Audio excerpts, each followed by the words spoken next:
No, that definitely does not sound right.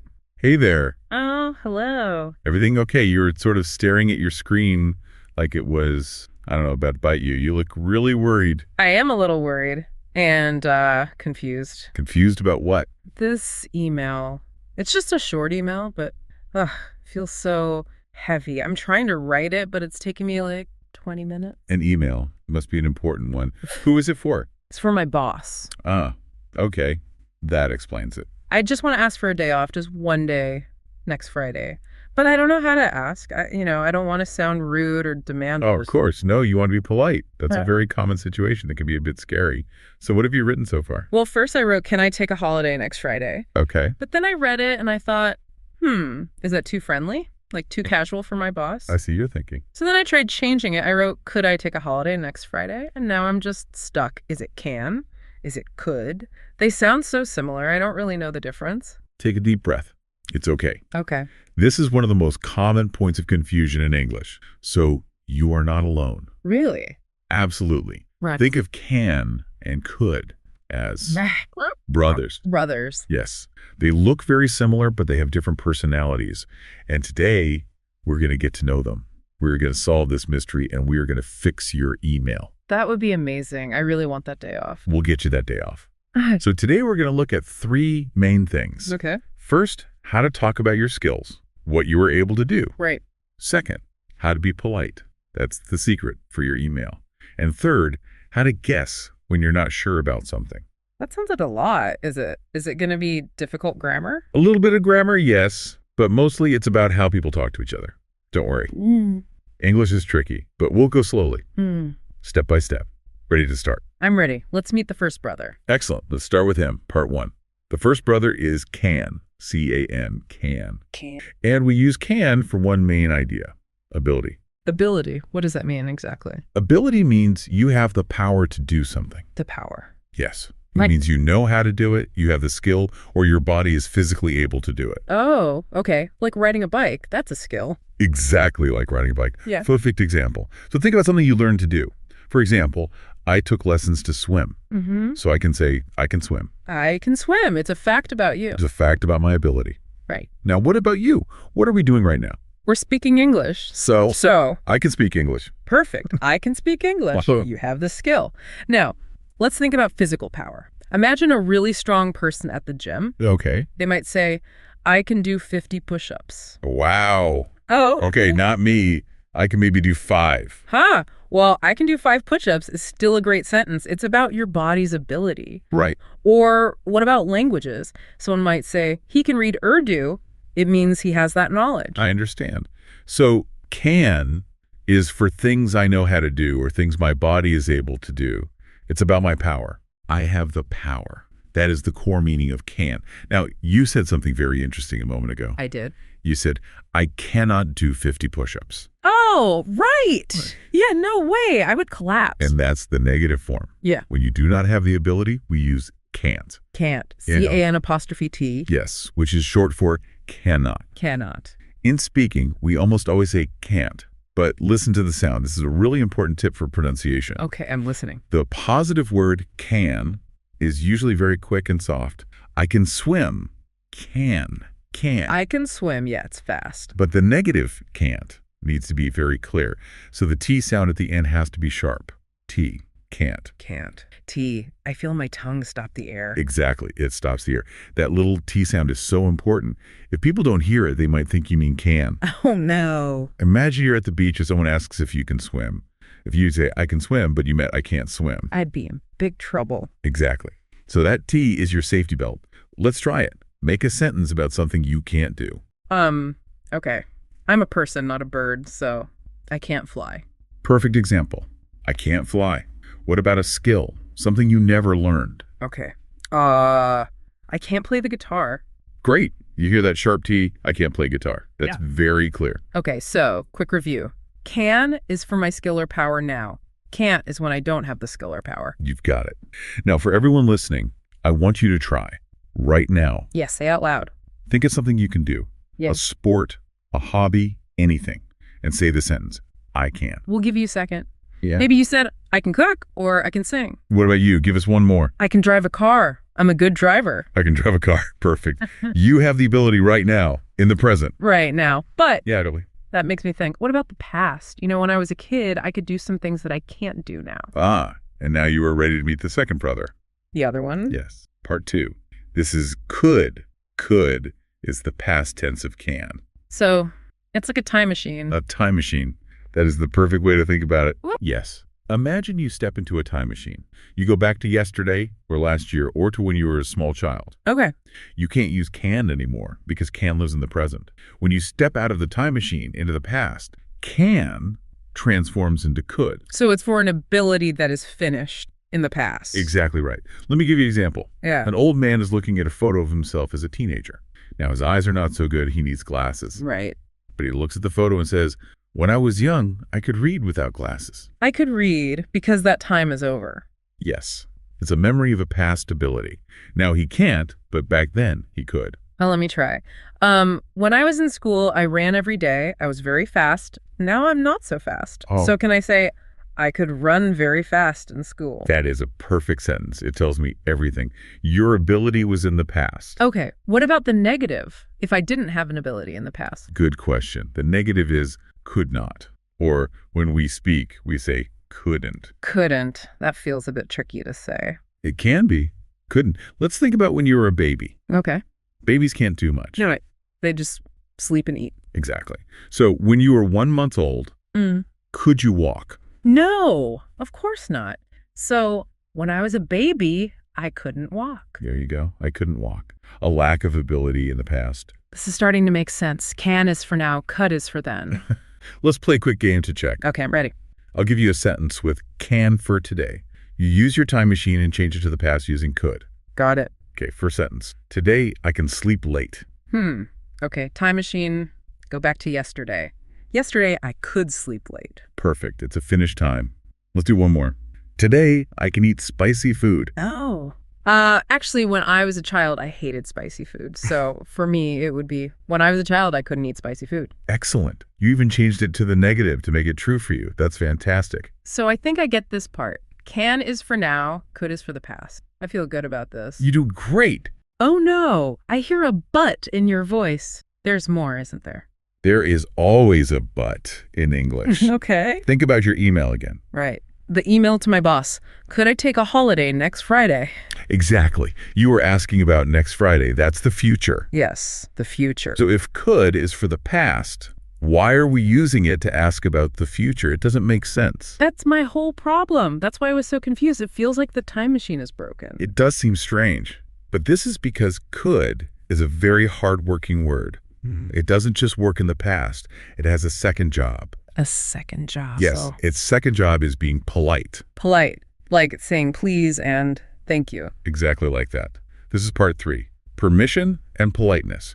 And this is the key to your email. Okay, I need this. Let's imagine a politeness ladder. A ladder. At the very bottom of the ladder, close to the ground, is can. Can is casual, friendly, informal. So for people I know really well. Exactly. For friends, for family, for people you feel equal with, people you can relax around. Okay. Can is for friends. Got it. Now, you climb up the ladder. Higher up, you find could. Could is more polite, softer, more respectful. So it creates some distance? A little bit of polite distance, yes. Huh. You use it for your boss, for a teacher, for a stranger on the street, or for an older person. It shows respect. Can for casual, could for respectful. Let's do a quick role play so you can feel the difference. Okay. First, imagine I'm your best friend. We're sitting on the sofa, watching a movie. You need a pen. How do you ask me? You're my friend. Hey, can I borrow your pen? Perfect. Can I borrow your pen? It's direct, it's quick, it's normal. If you said, could I borrow your pen? It might sound a little strange, a little too formal. Right, a bit weird. Okay, now let's switch. All right. Now, I am your very serious, very busy boss. I'm sitting at my big desk. Okay, I'm getting nervous just thinking about it. You need to ask for that day off. Try with can. Can I take a holiday next Friday? As your boss, that sounds a bit strong, a little demanding. It's not rude exactly, but it's very direct. It sounds like you're talking to a friend, not your boss. Okay, I don't want that. So let me try again. I'll be softer, more respectful. I'll use could. Go for it. Could I take a holiday next Friday? Much, much better. Can you feel the difference in tone? Yes. Could I? Feels softer. It sounds more like, is it possible for me to? Exactly. It gives your boss the space and respect to say yes or no. In many English-speaking cultures, being a little indirect is a way of being polite. So for my email, could is definitely the right choice. 100%. Could I is perfect. Let's think of another situation. A restaurant dinner. Okay.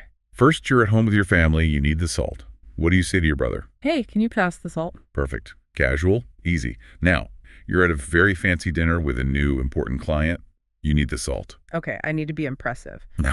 Could you please pass the salt? Wonderful. The could makes it polite, and the please makes it extra polite. I have a big question about this, though. Please ask. So I asked my boss, could I take a holiday? Yes. If he says yes, does he answer with could? Does he say, yes, you could? That is such a good question. A lot of people make this mistake. The answer is no. No, why not? You ask with could to be polite, but the boss gives permission with can. With can. Why? Because remember, part one, can is about ability and power. Oh. The boss has the power to give you permission. So when he says, yes, you can, he is saying, I am giving you the ability to take the day off. Right. If he said, yes, you could, it would sound like he was talking about the past. Like, yes, you could take a holiday when you were 5 years old. Exactly. It would be very confusing. So the conversation goes, you ask, could I, to be polite? The boss answers, yes, you can, to give permission. Or, no, you can. Let's hope not. But yes, no, you can't. Okay. That is so helpful. I'm going to fix my email right now in my head. Deleting can, typing could. It already feels better. Great. But don't hit send just yet. There's more. These two brothers are very busy. They are. We've done ability. We've done politeness. Now we have to do part 4. Possibility. Possibility, like maybe, when you're guessing. Exactly. When you're not 100% sure about something. Can you use both for that? You can.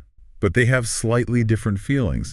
To keep it simple, we usually use could when we are making a specific guess about a situation right now. Okay, a specific guess. Give me an example. All right, you come home and you can't find your keys. You're looking everywhere. This happens to me all the time. You start guessing, where are my keys? You are not sure, but it is possible they are in your jacket pocket. So you say, they could be in my jacket. They could be in my jacket. That means maybe? It's a possibility. Exactly. It shows you're not certain. Or you might think, they could be in the car. Okay. And can I say they can be in the car? You can, but it sounds a little less natural for a specific guess. Can is often for a more general truth, like driving in the city can be stressful. It's a general fact. Ah, I see. So for my keys right now, could is better because it's a specific guess. Exactly. It's softer. It shows uncertainty. Let's try a different one. Imagine you see a friend who looks very sad. Okay. Don't know why. You might say to another friend, she could be having a bad day. It's a possible reason. A possible reason. You're not sure, but it's a guess. Or look outside. Let's say the sky is full of dark gray clouds. Ooh, looks like a storm is coming. Maybe. We're not sure. So what could happen? It could rain. It could rain. Better. Perfect. It's a possibility for the near future based on what you see now. Okay, this is useful. So far, can is for ability now. Could is for ability in the past, polite requests and possibilities. Could does a lot of work. It's a very flexible word, and it has just one more small job. One more. I promise is the last one, part 5. Suggestions. Giving ideas to people. Yes, but giving ideas in a soft, friendly way. You don't want to sound bossy. Right. Nobody likes a bossy friend who just says, do this, do that. No. Exactly. An order is go to the Italian restaurant. It's very strong. A bit rude. Yeah. But a friendly suggestion is we could try the Italian restaurant. Ah, we could try. That sounds so much nicer. It's like an invitation. It's an open idea. It says, here's one possibility. What do you think? I like that. So let's say I'm bored. I say to you, I'm so bored. What should I do? Okay. To everyone listening, what is a friendly suggestion you could give? Use you could. Maybe someone is thinking, you could watch a movie. That's a great suggestion. Or you could read a book. Or you could go for a walk. All of those sound nice and gentle. Exactly. Could makes you a very good friend giving suggestions. Okay. That's a lot of information, but I think I have it. The different jobs of can and... We have the meanings down. But there's one more area we need to look at. What's that? how these words actually sound when people speak quickly. Oh, this is important. Sometimes in movies, I don't even hear the word can. It just disappears. Yes. Welcome to Part 6, Pronunciation Station. To sound natural, you need to know how native speakers get a little lazy with their mouths. Lazy. A little lazy. Let's start with the positive can. C-A-N. In a sentence, we almost never say it as a big, clear word. We don't say, I can swim. I can swim. Yeah, that sounds like a robot. Right? Instead, we make it very small and fast. The vowel sound almost disappears. Sounds like K-N-N. K-N. Listen, I can swim. I can help. I see N. I see and swim. Wow, it's really short. It's unstressed. It's weak. I can't do it. Try it. I can do it. Okay. So the important words get the stress and can just get squashed. Exactly. But what about can't? The negative? Does it also get short? No, the opposite. The negative is super important information, so we make it long and strong. We stretch the vowel sound. So it's not ITN go. No, it's I can't go. And you have that sharp T at the end. Can't. Listen to them together. Positive, I can go. Fast and weak. Negative, I can't go. Long and strong. Let me try. I can swim. I That can't fly. Fantastic. Yeah. That sounds very natural. And what about could? C-O-U-L-D. The spelling is weird. That L in the middle. The L is a trap. A trap? It's silent. It's invisible. Never, ever pronounce the L. So it's not could. No. It sounds exactly like good or would. Could. Good. Okay. No L. I could help you. Perfect. No L. Wow. Short can, long can't, and a silent L for could. Those are really helpful tips. I think you are ready. Ready to send the email? Almost.